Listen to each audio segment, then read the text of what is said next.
92 को KM hospital जो pray में है वहाँ पर मैंने अपना चेकअप कराया। 10 प्रकार का टेस्ट हुआ। 1 हफ्ता के बाद डॉक्टरों ने बोला कि आधा फेस आपका काटना होगा, क्योंकि 14 गांठें थी। और इस प्रकार से जो है 14 गांठें थी। और मैं बोला कि जब ये पूरा फेस कट जाएगा तो आदमी जिएगा कैसे।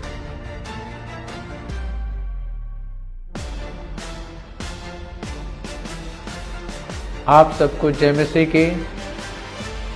मेरा नाम उपेंद्र प्रसाद यादव हुआ और अलग अलग स्थानों में जब मैं किसी से मिलता हूँ और यीशु मसीह का सुसमाचार सुनाता हूँ तो लोग बहुत ही आश्चर्य करते हैं कि आपका नाम तो उपेंद्र प्रसाद यादव है, लेकिन आप यीशु मसीह का प्रचार क्यों करते हैं।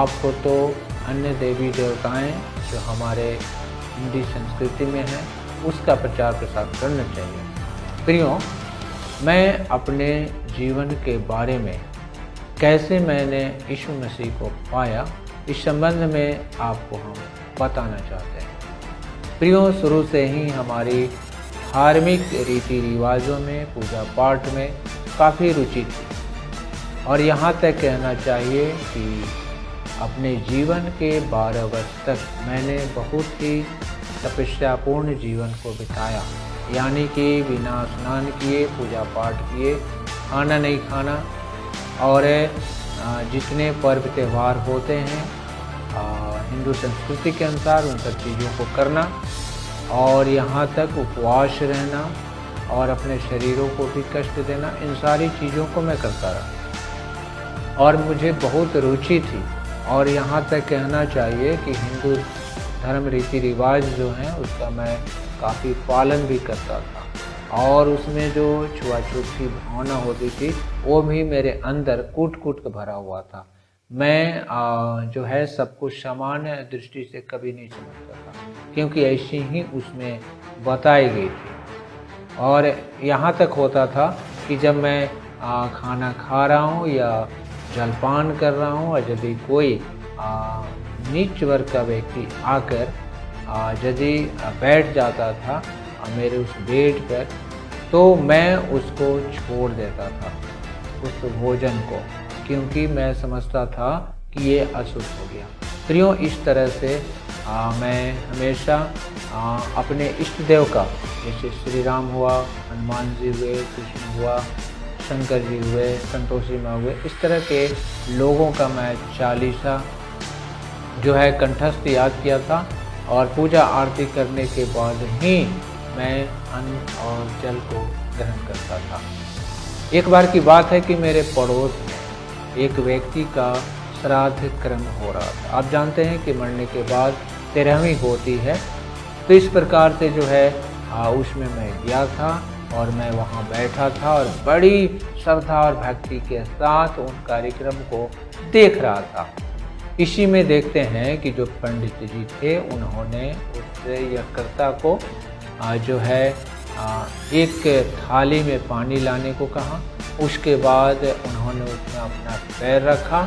उसके बाद उसने उनको बोला कि इस पर अक्षत, दही और चीनी और पान और फूल को और पैसे को चढ़ाओ और इसको साष्टांग दंडवत करो और फिर इस जल को पी जाओ।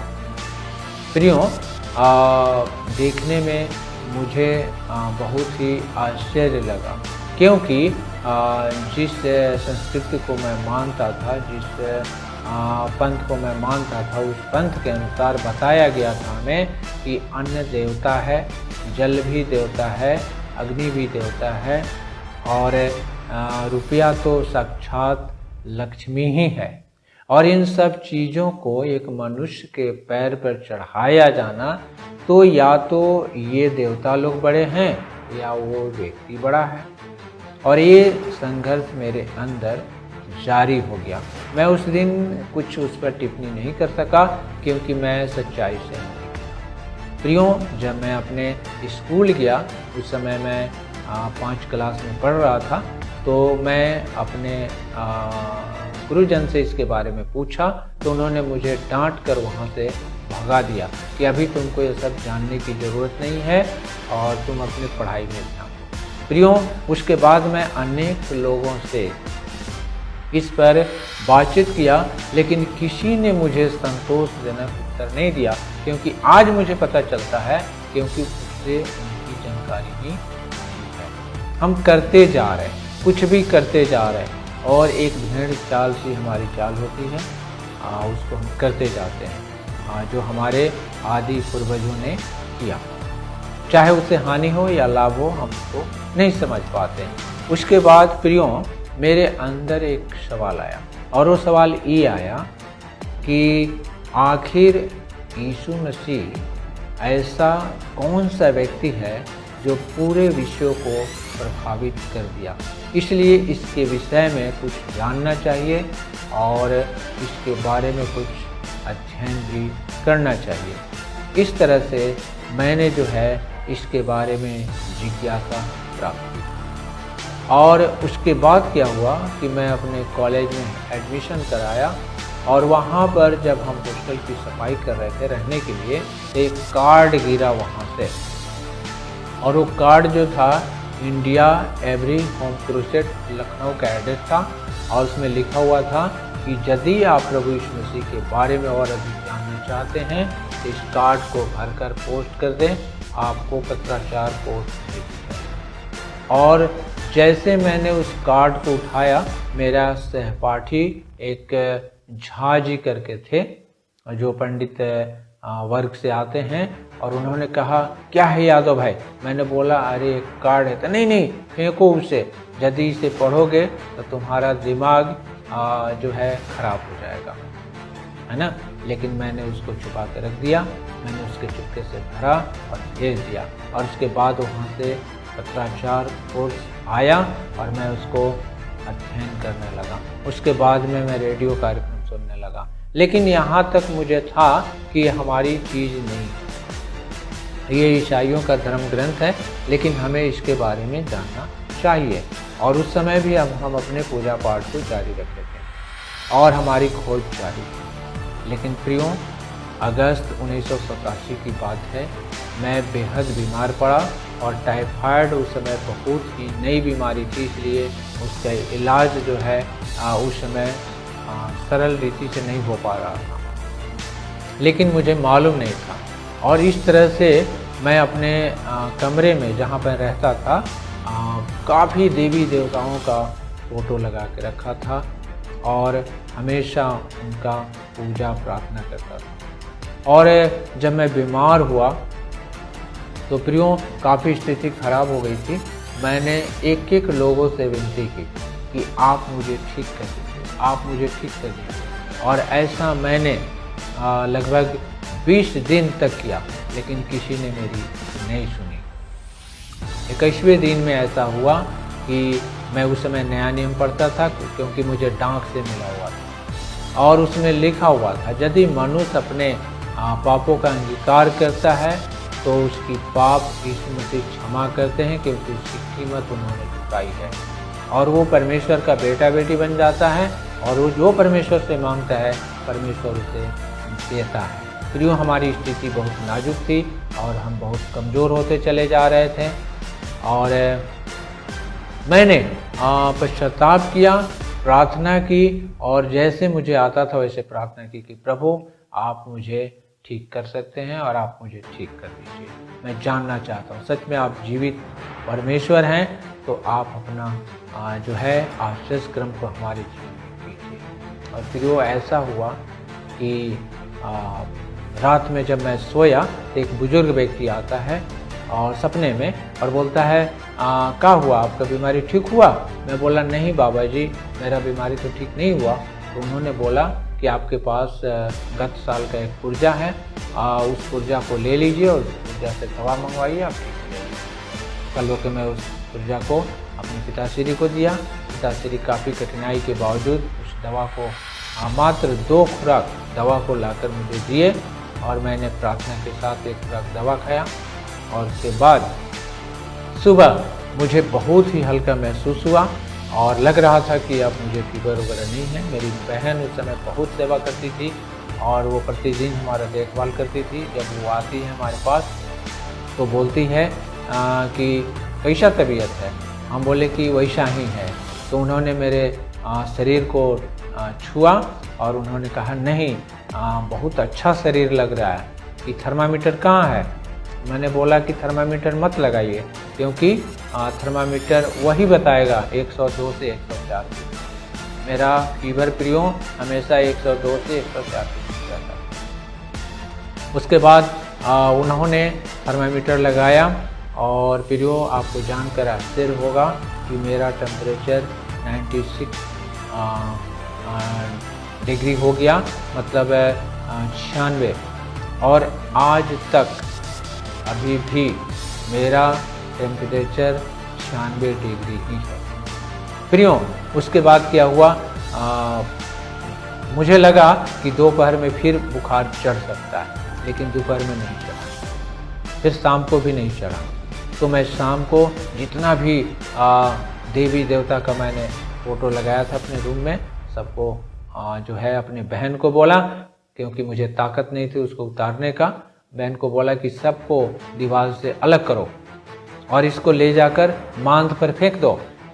ये सब झूठ मूठ की बातें हैं और मनुष्य को जो है बिल्कुल बुलगुला कर रखा हुआ है। बहन ने मेरी बात को मानी, वो पूरे कैलेंडर को उतारी, लपेट कर फेंकी तो नहीं, लेकिन वो उसने अलमारी के ऊपर रख दिया। उसके बाद प्रियो मैंने एक जीसस क्राइस्ट का फ़ोटो लगाया, जबकि मैं जीसस क्राइस्ट के बारे में जानता नहीं था, लेकिन मैंने लगा दिया और अपने परिवार के लोगों को बोला यही सच्चा और जीवित परमेश्वर है जिसने मुझे बचाया। प्रियो उसके बाद उसी दिन 26 अगस्त 1987 को मैंने यीशु मसीह को अपना जीवन सौंपकर उसे अपना उद्धारकर्ता मान लिया, क्योंकि मेरे अंदर एक भ्रम था कि ये ईसाइयों का परमेश्वर है, लेकिन ये भ्रम को उसी न्याय नियम का पद 3:16 तोड़ा। परमेश्वर ने जगत से ऐसा प्रेम रखा, उसने अपना एकलौता पुत्र दे दिया, ताकि जो कोई विश्वास करे नाश न हो परंतु अनंत जीवन पाए। प्रियो परमेश्वर ने जगत से अर्थात पूरे विश्व से प्रेम किया, और जो कोई में हर कोई आ सकता है, किसी भी जाति का हो, धर्म का हो, संस्कृति का हो, देश का हो, और जगत में मैं आता हूँ और जो कोई में भी मैं आता हूँ। और फिर यूहन्ना 1:12 में भी लिखा हुआ था, जितनों ने उसे ग्रहण किया अर्थात यीशु मसीह के नाम पर विश्वास किया, परमेश्वर के संतान होने का अधिकार। फिर ये भ्रम भी मेरा टूट गया और मैंने यीशु को अपना सच्चा और जीवित उद्धारकर्ता मान लिया। लेकिन प्रियो हमें कोई अच्छी मसीही संगत नहीं मिली और न ही कोई प्रचारक पादरी पास्टर मिले, इसलिए मेरा जीवन इस संसार में और कुछ आत्मिक जीवन में मिला जुला के चलता है। इसलिए प्रभु ने जिसे चुनता है उसे छोड़ता नहीं। प्रियो 1991 के दिसंबर महीना में मुझे कैंसर हुआ, 14 गांठें हो गई और मैं आसपास में इलाज कराने के बाद उन्होंने मुझे बम्बई रेफ़र किया। मैं बम्बई गया 16 जनवरी 1992 को KM हॉस्पिटल जो फरेल में है, वहाँ पर मैंने अपना चेकअप कराया। 10 प्रकार का टेस्ट हुआ। 1 हफ्ता के बाद डॉक्टरों ने बोला कि आधा फेस आपका काटना होगा, क्योंकि 14 गांठें थी। और इस प्रकार से जो है 14 गांठें थी। और मैं बोला कि जब ये पूरा फेस कट जाएगा तो आदमी जिएगा कैसे और खाएगा कैसे, पानी कैसे पिएगा।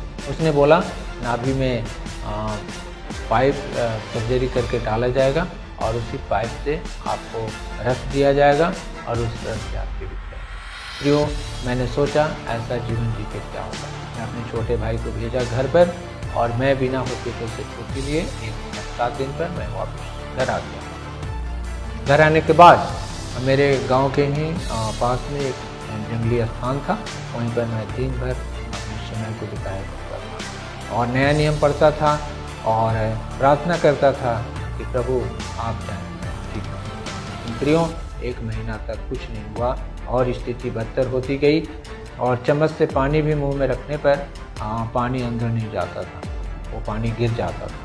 शरीर में कोई ताकत नहीं थी, एक दूसरे के सहारे में उठता था और चलता था। इस प्रकार से एक दिन ऐसा मन में आया कि ऐसा जीवन जी के क्या होगा।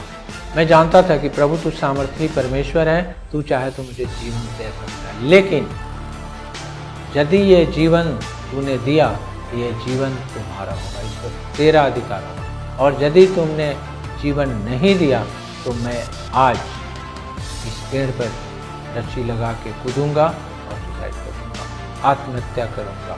प्रियो, बहुत ही सुंदर वचन मिला, संकट के दिन पुकार, मैं तुझे छुड़ाऊंगा और तू मेरी महिमा करने पाएगा। और इस प्रकार प्रियो, कुछ सांत्वनादायक वचन मिला और 1-2 दिन के बाद कान के पीछे एक फोड़ा टाइप हुआ, गांठ।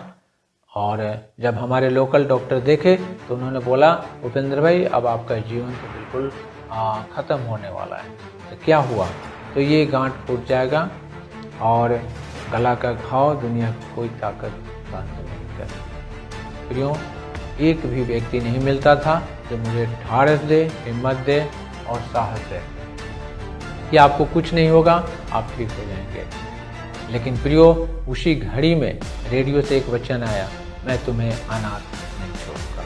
मेरा मन काफ़ी प्रफुल्लित हुआ। प्रियो, उसके बाद 1 माह तक वो जो है पूरा गांठ मवाद बनकर बाहर आ गया और उसके बाद जो है काफ़ी हल्का लगने लगा और ये जो गैप है ये गैप भी आ गया, पहले ये पूरा भरा हुआ था। और उसके बाद शरीर में अन्न लगने लगा, ताकत आने लगी और लगा कि अब मैं ठीक हो गया हूँ। उसके बाद प्रियो, मैं दौड़ा मुजफ्फरपुर गया, वहाँ पर कुछ भाई लोग रहते थे, मिशनरी लोग, वहाँ उनसे मैं मिला और उनके बोला कि मुझे बपतिस्मा दीजिए। बपतिस्मा होता है जल संस्कार, जिसे यीशु मसीह के नाम में पानी में डूबकर लिया जाता है। और उस दिन बताया जाता है पूरी कलीसिया को, अपने समाज को, कि आज से मैं केवल यीशु मसीह के पीछे चलूँगा। और इस प्रकार प्रियो, मेरा 9 मई 1992 को बपतिस्मा हुआ और उसके बाद तब से लेकर आज तक इस सच्चाई को दुनिया को बता रहा हूँ। प्रियो, जब आप मसीह में आते हैं या आएंगे तो आपका बचाव निश्चित होगा। आपके परिवार से ही संभव है, समाज से और उसके बाद बाकी लोगों से। प्रियो, ऐसा ही हुआ। 1995 में कुछ लोगों का जल संस्कार दे के मैं जब नदी से घर वापस आ रहा था, क्योंकि उस समय आराधना के लिए लोग मेरे घर पर ही इकट्ठे हुआ करते थे। एक बरामदा में, जैसे सुलेमान के बरामदा में लोग इकट्ठा हुआ करते थे।